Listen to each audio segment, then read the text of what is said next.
Science Out Loud. Here I have a circuit with a battery, light bulb, and gap.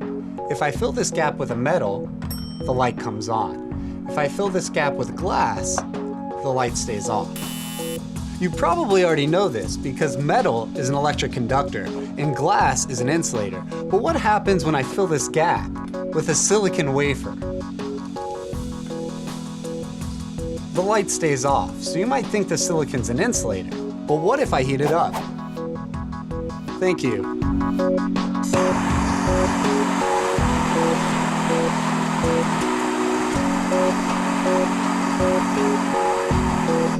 It lights up. The silicon is insulating at room temperature but conducts electricity when it's very hot. It's a semiconductor whose conductivity changes based on the environment. This special ability makes semiconductors the perfect brains for electronic devices. Circuits of small semiconductor switches, called transistors, are at the heart of computer chips and enable them to do math and run programs. Semiconductors have enabled electronics to become smaller, faster, and more reliable. But what is it exactly about these semiconductors that allow them to either conduct or insulate?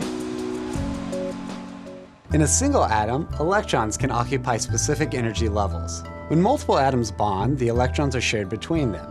But because the atoms are now interacting, the energy levels shift around.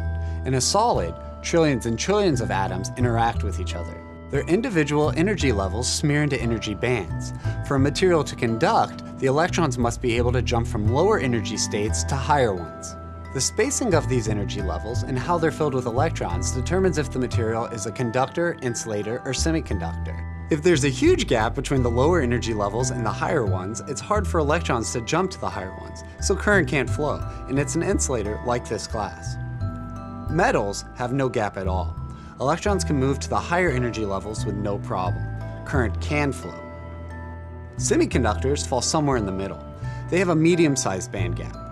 So technically, I can make this glass conduct electricity if I added enough energy through heat to push the electrons into a higher band.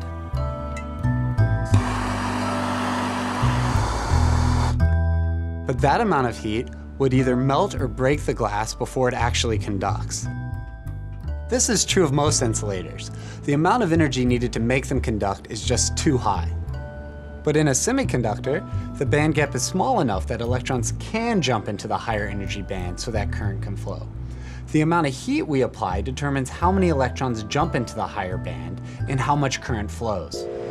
And heat isn't the only way to change the conductivity in a semiconductor. We can also use light, electric currents, and in a computer, electric fields.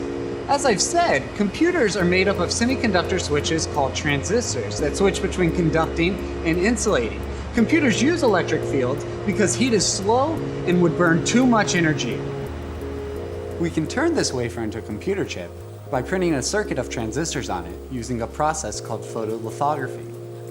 Here, in the photo room, we cover the wafer with a light-sensitive material and expose it to light that we shine through a patterned mask. Then, we develop the wafer, like film and photography, which leaves behind a pattern that becomes the circuit. Printing the transistors at once lets you make circuits that are smaller and cheaper than if you built them from individual parts.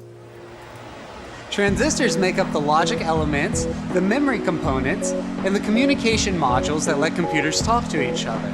With semiconductors, you can cheaply add transistors to almost any device you can think of, from spaceships to servers to maybe even your toaster.